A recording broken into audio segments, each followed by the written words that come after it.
What is up, everybody? Welcome to the Halftime Snacks podcast. This show features short interviews that you can listen during the halftime of your favorite sports events. Every Tuesday, I host fun conversations with talented people in the sports industry where we'll learn from their stories, knowledge, and experiences. So go grab your favorite snack and come snack with us. Are you ready? Let's go!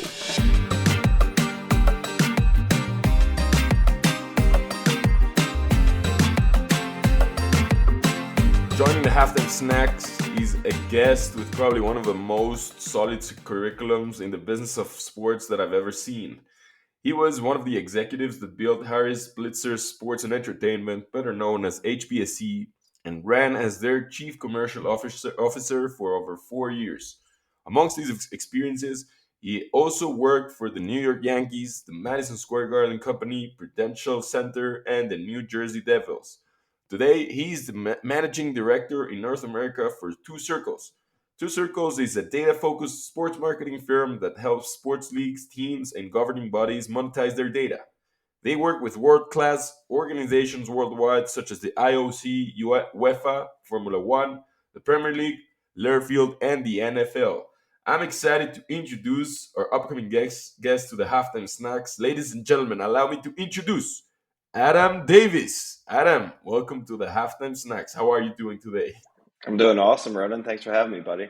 Yeah, it's a pleasure. Thank you for taking the invitation. We always kick it off with a fun icebreaker. So the one I am coming up with right now for you is, say you had a time machine. Okay, would you rather go to the future or would you go to the past? I would go to the past only because my favorite band is the Grateful Dead, and I'd probably go to some like 1968 great show in San Francisco where they play right out on Haight Ashbury. Love that. I love that. I love that reason. I love that going to the past. You also they always say that learning from the past is also important. So how about we stick to that topic and we think about your past. How's that past for for a curriculum? Is actually pretty solid. Um, so this is maybe the first question that I had.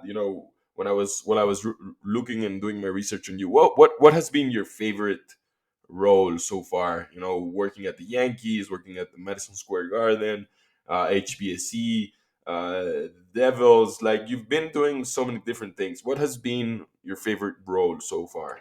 That's a great question. Well, I've had the pleasure of working with amazing people throughout my entire career, but I would say my favorite role was building what is now known as HBSE, which started with the New Jersey Devils and the Philadelphia 76ers. Because when you look at brands like the New York Yankees and Madison Square Garden, those are some of the most iconic elite sports brands around the world. I think the New Jersey Devils isn't necessarily known as one of the most iconic elite sports brands around the world. And when we when we inherited the 76ers, I think they were technically the worst team in the NBA. So the opportunity to first and foremost go in there and build a culture and bring in just unbelievable people and take a business that was faltering. Candidly, I think the NHL had actually taken ownership of the New Jersey Devils before Josh Harris and David Blitzer came in to purchase it. And to come in there and actually build that thing from the basement up to the success levels it's been today, I think has been the most rewarding because that was truly about the people, and the people built the brands versus the Yankees and MSG, which I got to inherit some unbelievable brands that we got to walk right into. Yeah, and do you think that after working at these huge media and entertainment businesses, would you see yourself specializing or going niche in a specific niche within like the sports business? Yeah, I mean, I think it's a great question. I think of myself as solutions based, right? So, like, what's the problem? How do we create a solution? So, I don't think I would sit there and say niche per se. I think the great thing about the experience is it's opened my eyes to the fact that can I go help some of the biggest brands in the world and some of the smallest brands that are up and coming challenger brands. And I think that's part of the fun with Two Circles is the ability to go in there. And while you reference some of our clients that are certainly some pretty big brands, I think some of the others like the NLL is a great example of a challenger brand that we're working to help build and rise in the up and comer. So I love, I know we'll get to Two Circles, but that's part of what the allure is for me is the ability to be very consultative and solutions based and go into whether it's the NFL or the National Lacrosse League, and know that confidently that we can help them solve their problems and drive their business no matter what that is. I love that. And in terms of like day to day actual work, what is different from what are you doing right now at Two Circles? Like how your weeks look like right now versus previous roles or maybe at HBSE or MSG. Like on a daily basis, on a weekly basis, how is your work different now? Well, I think the thing that's been most intriguing for me is I'm here 10 months. I started October 1st, so just over 10 months. And I keep using the same analogy as in Europe, we're Mercedes-Benz. In North America, we're Mercedes-Benz. And I say, oh, by the way, we make automobiles because nobody knows who we are, right? So the interesting thing is that Two Circles is just, we just won for the fourth time in the last 6 years, Sports Agency of the Year in the Sports Business Awards. We just got named one of the 100 fastest growing companies in the UK. So like Two Circles is on this amazing trajectory. You walk over, you talk to people in the UK or in Europe in the sports business, and you mention Two Circles, and it's like, oh man, Two Circles. I mentioned Two Circles here. It's like a blank stare on people's faces. I give you a great example. I was at an industry event recently, and I knew many of the people in the room, probably 80% of the room. And the 20% that I didn't know, it was the exact same thing where a friend of mine would introduce me and they would say, oh, this is Adam Davis. You know, Adam, former chief commercial officer of HBSE, former MSG, and now he does something with data at Two Circles. Like nobody knows who Two Circles is or what we do. So I think the fun part, I mean, there's a lot of really fun parts to that, but at the same time, as I keep saying, I'm not building an agency in North America. I'm introducing one, right? And that's the thing, is that when you get to then sit there and tell people, oh yeah, well, you might not have heard of us. Our clients internationally are the Premier League, F1, UEFA, Wimbledon, the Ryder Cup, the top 6 EPL clubs, et cetera. And then you start to talk about, oh, do you do any work in North America? Yeah, we have a few clients, Learfield, the NFL, we announced the Phillies and the Sharks just recently. So yeah, it's a lot of fun, but quite candidly, we are building a brand, and that's my job, is to not only introduce Two Circles, but help our prospective clients understand what they could use us for to help them drive the business forward. Yeah, and it feels like this whole like conquering side of because it's funny you said we're not about like building, it's more about like earning the reputation, right? So I guess that most of that reputation is earned through making and explaining and educating the customers around why you're here, why you already solved so many problems for different brands in the other side of the world, and why these brands need you. And you talked a lot about data, and so I guess that is probably a good place to start in understanding why data is so important. So my question is, why do you think the world of sports business or even like just sports needs to understand how to visualize, manipulate data? Why is it becoming so important? And why is it so important within the value proposition of Two Circles? Yeah, well, why it's becoming so important is, I think there's a couple things. I think if you asked people like, who are the most successful companies in the world today, I think a lot of people would sit there and they'd say Apple, Amazon, Alibaba, right? Like, and if you think about like, well, what do they all have in common? And some people might say, well, they're tech companies, and it's like, yes, but what they really all have in common is they are the best at using data to drive their businesses forward and how they leverage. And what's fascinating about sports, in particular in North America, it's further ahead in Europe, but in North America, sports business is still run relatively archaically. And if you think about, but what's happening is the world around, fans are going to stadiums and arenas less, right? So the question is, well, how do we engage our fans? How do we cord cutting? We see the numbers every month, right? Like more cord cutting. The way that the new consumer is engaging. So the reality of it is like, if you're a sports team, league, or rights holder, your fan is your customer. So how are you actually getting to your fan? Well, there are less people in my building, so it's harder for me to get to them there. There's less people that are subscribing, so it's hard for me to get to them there. and apparently they engage a heck of a lot less. So what Two Circles is the bridge between the rights holder and the fan, and I could give you 100 different examples of how that manifests itself with different properties that we work with, but I really think that the nuance is the world is evolving. It is a data driven world outside of sport and business. You think of the most successful companies and how they leverage that. And yet, if you look at, I'll give an example, in the NBA, the NHL, Major League Baseball, their number one controllable revenue. So, controllable revenues is not like their TV deal and things that are signed for 10 years, the stuff every year they can impact. Well, how are they selling their number one controllable revenue? They have 20, 22 to 25-year olds that are fresh out of college that are picking up the phone to cold call you, Ronan, and say, hey, do you want to buy blank team's season tickets?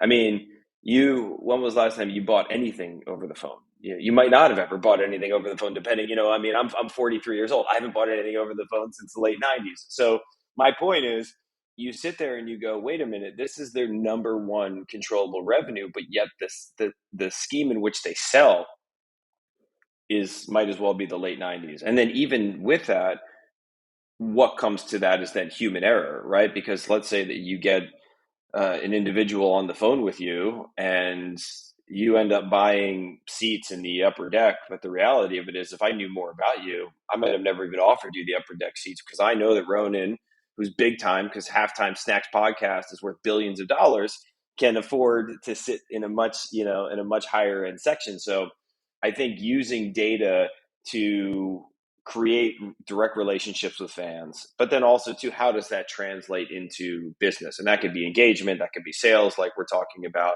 that could be growing markets because your international broadcast rights are coming up. There's a whole slew of things that we have the opportunity to do. Yeah, it's funny that you say that the business of sports, kind of like in the U.S. particularly, is a bit archaic, and the reason I say that is because I'm me from Mexico City. Seeing how the industry works in Mexico or in Latin America, as another example, I feel like we're even like 100 million years behind the US. We can see the US, the things that they're doing, the type of entertainment that they're providing, and we kind of like we follow them as the example. We understand, we try to understand what they do, how they engage with the fans, and how they level up the entertainment and the quality. So it's I always joke around with my friends saying that the Americans are just the gods of entertainment. They just know exactly what the fan wants. But probably it's because they've been shifting, from that archaic model to what you're just describing, and also due to companies like Two Circles that are out there trying to change the way the business is run. And of course, I think that there's also a gap between how the business is run and how the perception of the business from say the fans is actually doing. Right? We can be experiencing some of the best entertainment out there, but necessarily not. Maybe companies or brands or leagues are not necessarily understanding 100%, and they're maybe just getting lucky. Like, I don't know. This could be a couple of other discussions for another halftime snack, but that over there was some good explanation. I also wrote about this in the past, how um, the amount of experiences and touch points that fans today have compared to, you said, the 90s, or say you and your youth, whenever you were start following teams. Like, before, it was pretty simple. Like, you could engage with your team in, say, 1 to 5 ways. Right? Today you have like thousands of ways, and you can be engaging with your team and with different brands 24/7 through so many different channels and opportunities to engage. So I guess that just the dynamism and the versatility of how we can change as fans. It's also harder to understand for humans, and that's why we need data, and that's why we need people that know how to understand the data. But do you agree with that? Do you think that that's part of the reason why we need, like, now, data aggregators and data scientists that know how to understand and make up something of data, or do you think there's more like a more profound or deeper purpose to the idea of collecting this massive amount of information that we have about users, which again that could be another discussion as well, surrounding privacy and stuff. But your point to your point, do you think that data is just something very complex that humans, we're not even close to understanding what drives fans, and that's why we need data? All of the above. I mean, it's like that's the great thing about data. I think that what the data does, data is such a broad term, right? But it's like what you're referencing is I come up with the word engagement, right? So if you think about how are you engaging, because the nuance between when I was growing up and you talk about in my youth, which is like your closest engagement to getting to the team was like you literally wrote a letter, right? Like I grew up a Yankees fan, like you wrote a letter to Don Mattingly and hoped that maybe one day you couldn't like DM Don Mattingly on like Twitter or like on Instagram and actually get a response. Like you want to, like if you want to engage Kevin Durant right now, like you can go engage Kevin Durant. And so I think that data in that way is I think engagement is really cool. I think that what a lot of teams, I think I shouldn't say this, teams, leagues, rights holders, et cetera, everybody wants to grow their audience, right? It's like if you sit in the boardroom of any company that is a B2C company, they're going to sit there every year and say, how are we growing our consumer base? Well, sports isn't different, right? It's like, how are we growing our fan base? Everything is about retention, right? So how are we retaining our fans? And how are we growing our base? And I think that to me is, well, how do you go do that? And I think that there's a lot of ways that people are doing that, certainly through social and email and other pieces. But it's like, I think the data helps you. The data is just the backbone, right? It's like, how do we go? It helps us to make sure that we're going to go make the best, smartest decisions to get the best end result that we're looking for. So I think data is, crucial, but data is just it's the backbone. It's the engine that's helping us to get the end result that we're looking for. I give an example. So like the NFL, so we sell NFL Game Pass in 181 countries around the world. Does that mean that we have two circlers sitting in 181 countries around the world in 7 different languages? No, not at all. But that's where we look at the data in all these different markets to sit there and say, okay, well, here's Ronan. Ronan plays fantasy football. We could see he's got a fantasy football site. He likes to bet on sports, blah, blah, blah. All of a sudden, Ronan's going to start getting hit with, and we've also recognized that he's a Cincinnati Bengals fan.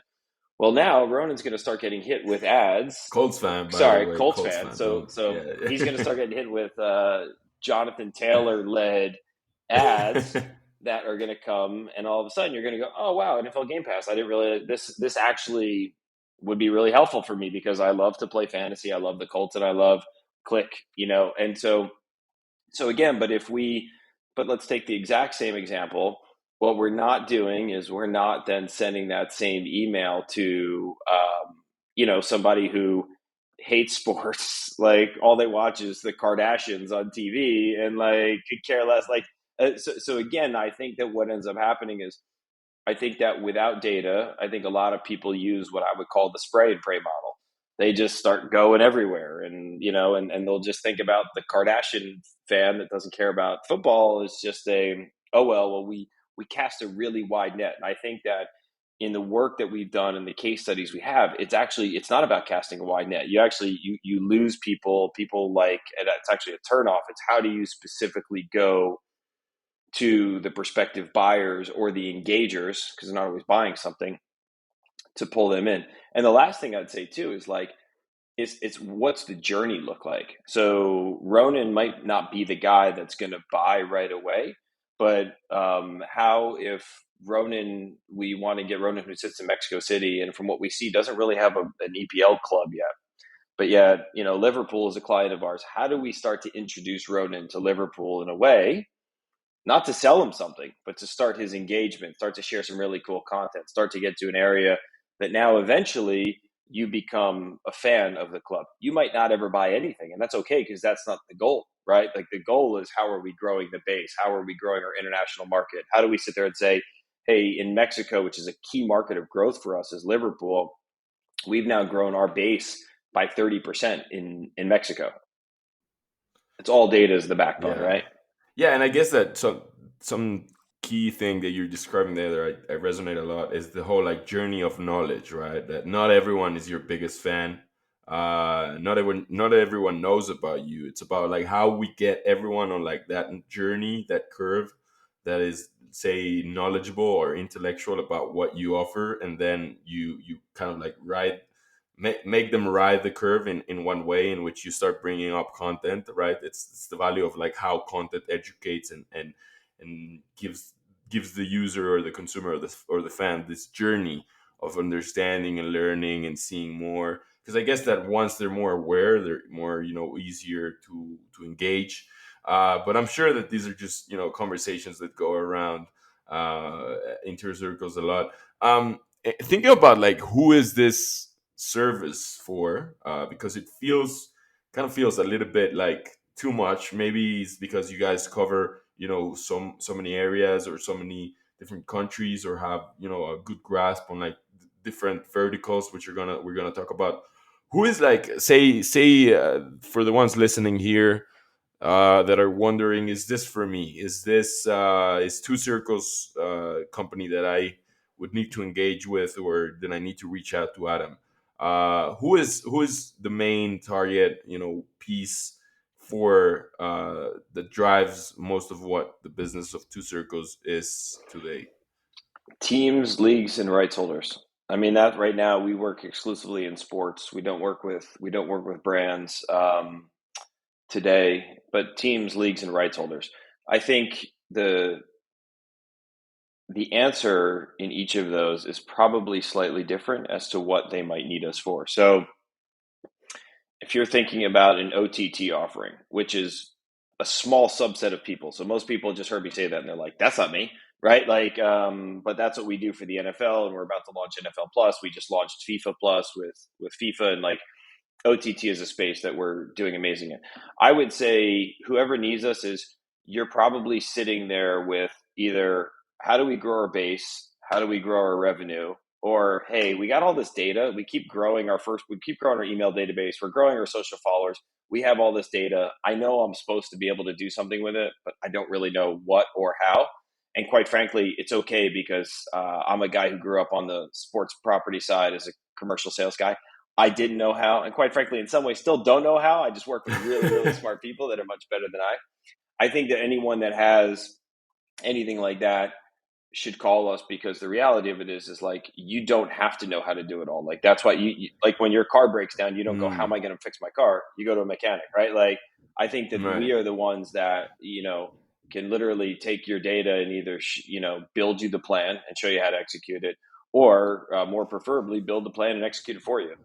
Right. That's a good point. And in terms of like growing Two Circles and going back maybe to the conversation we had around like how you guys need to establish a reputation here, what is your kind of like bird's eyes view on the strategy, particularly for Two Circles? Are you trying to approach maybe just the biggest brands of the business of sports first, and then try to approach and attract the smaller brands or the smaller teams and leagues? Or is it more directed towards like revenue potential, or like how is it exactly that you're thinking about the strategy overall, at least for the next? I mean, you've been here for 10 months, but I'm sure that you already have mindset of where you want to be in the next year, 2 years, 3 years. So just want to tap into your bird's eye view on how you want to approach the strategy for Two Circles. Yeah, I'm gonna try and bifurcate it a little bit because I think when you look at leagues and rights holders, their initiatives are different than teams, right? So they might be have international broadcast deals that are coming up, so they're trying to grow a market. They might be trying to reduce the age of the demographic that's engaging, because that's going to be important for their next rights deal. They might be looking at collectively their entire sponsorship portfolio, how they want to go about. They might be looking at hosting an international or domestic event, but want to be able to sell that nationally and internationally. And like, so how there's And I think from a strategy perspective, leagues and rights holders, quite frankly, just have more budget to be able to invest in it. I think people from teams that might be listening to this right now are going, yeah, I wish I do. I just don't have my team owners don't give me money for that. My team owners give me money for like what is going to deliver results this upcoming season or the here and now.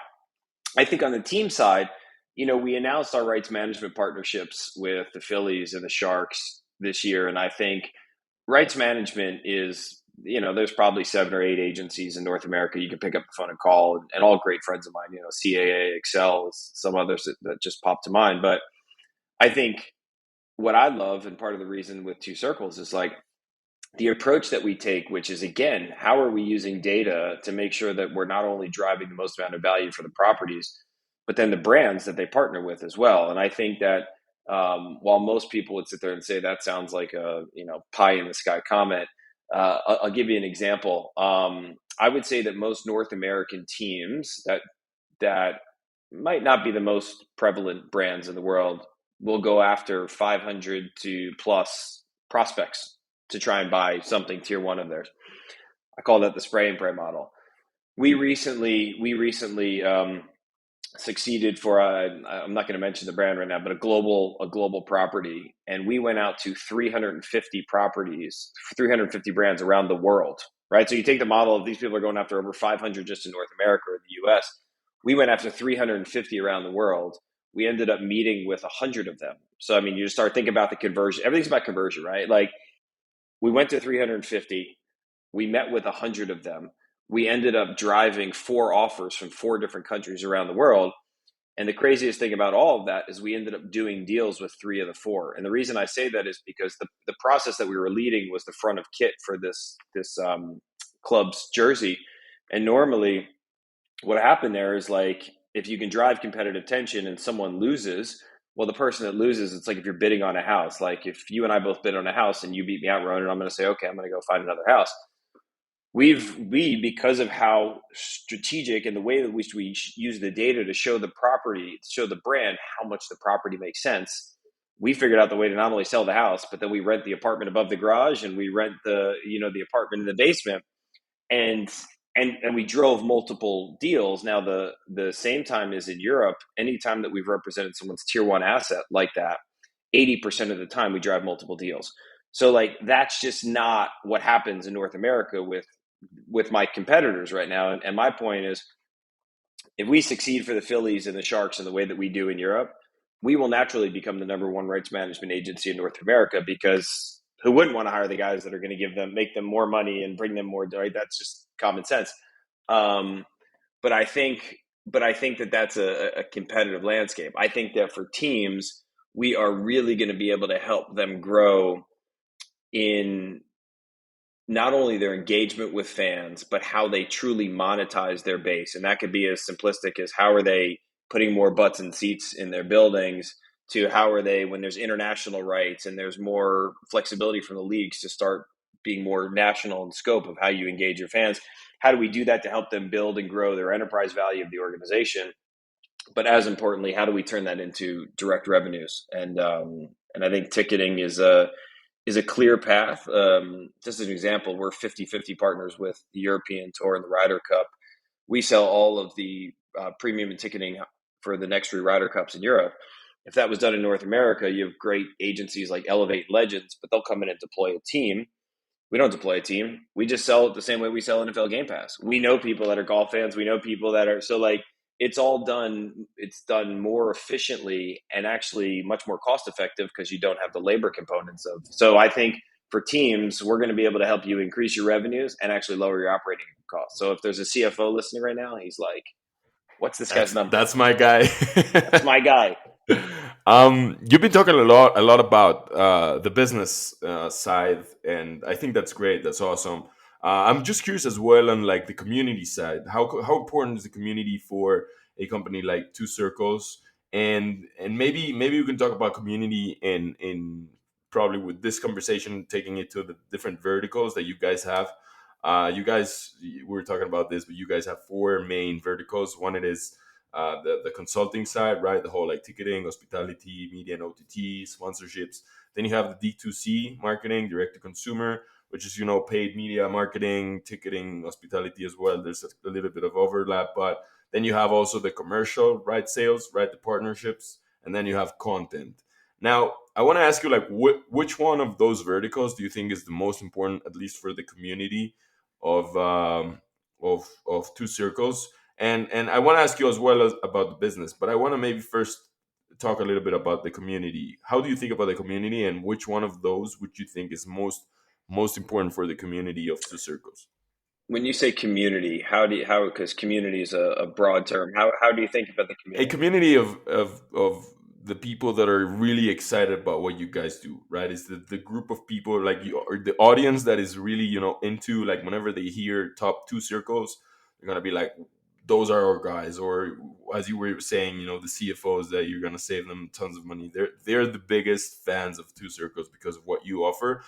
But besides of also what you offer, it's also about what your values are, right? What do you stand for? Why are you here? What is your vision for the future of sports? So Yeah, it's the people that is really big on you guys, betting on you guys, on the future of sports, who believe on your vision and on your mission. So how do you think about those people within your community? totally. I think that's a great question. So Gareth Balk, who's the co-founder and CEO of Two Circles, when he started Two Circles 11 years ago, he had this vision of, like, he liked to call it rewiring sports and taking sports from an analog era into the digital era, which he's successfully on. And I think we're going through a transformation and an evolution too, similar to, I always joke around with them. I said, well, Amazon was an online bookstore in '97, and now Amazon is something very different. And I think that we're going through an evolution as an agency, and I think is the rights management, commercial rights piece that you talk about, which came into the agency in an acquisition 18 months ago, and then the content piece, which came in an acquisition 4 months ago now. I think what's so great about the community is, like, the way that while you talk about the verticals in some ways independently, what makes Two Circles brings the most amount of value for us and, quite frankly, for our clients, is when you weave those together, right? So it's like the 1 + 1 + 1 = 10. Um, and I think that that's where, when you talk about consulting and you talk about D2C and you talk about content, I'm going to put rights management on the side for a second. A lot of those are working collectively together to put forth the best product for, or best results, quite frankly, for our clients. So that's the pro of it. I mean, each one of them, like, we don't run, like, I'm using Amazon as an example. Amazon runs as independent. There's Amazon Prime, there's Amazon Fresh, there's all these, like, disparate pieces that ladder up and all have positive EBITDA that ladder up to Amazon being this behemoth of an organization. I think that for us, it's much more about the integration and the holistic solutions that then we can go actually provide back to our clients to drive their businesses forward. And I apologize. I know it's a broad term, but that's the pro of Two Circles. Is like, it's like, you think about a doctor. Like, you might walk into your doctor and you have a cough and some symptoms, and he goes, "Oh, okay, Ronan. Well, here's my diagnosis for you." And then I walk in and I'm the next appointment. I'm like, "Oh man, my shoulder hurts. I was lifting. I was." He's like, "Oh, okay. Well, here's my diagnosis for you." And I think that's the pro of us in a lot of ways. Is right. Like, we're the doctor that's going to really help solve the issues and the challenges, and make sure that we're proactive and just being out on the forefront, so that you're not only not having those challenges, but you're maximizing what the opportunities can be in the future. Yeah, and in a way, I feel like the community is just this group of patients, right? That they know that there's value in data, which is, part of the core business and the driver that, solves most of the problems through you guys. But it's also kind of like trying to make the patients that are not necessarily aware that there's this kind of doctor, this kind of like diagnostic that can potentially just solve many of their problems yet, right? So it's a lot about, like, how do we get to convince, how do we make those people aware, how do we bring more people into our community who are essentially going to benefit, 3x or 10x as more whenever they're working with us. And us, I mean Two Circles. Maybe maybe I'm already talking about Two Circles like if it was me, because I feel so engaged by the conversation, Adam. But man, wow, this has been so fun. We've been speaking for 35 minutes. Didn't even realize time has gone so fast. So we got to wrap it up because this is a halftime snack.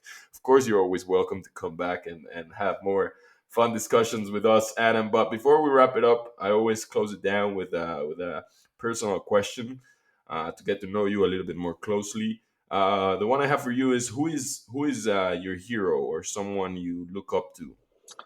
My hero is easily my grandfather. Guy passed away. He was living in New York City, 93 years old, playing cards with his buddy. But the reason why is because he was a man that built and led businesses, kind of came from nothing. And the thing that he always said to me was, Adam, you can't sell everybody, but you can be nice to everybody. And I think that is something that has transcended throughout my career and always sticks with me. So 100%, Lou Davis was the man.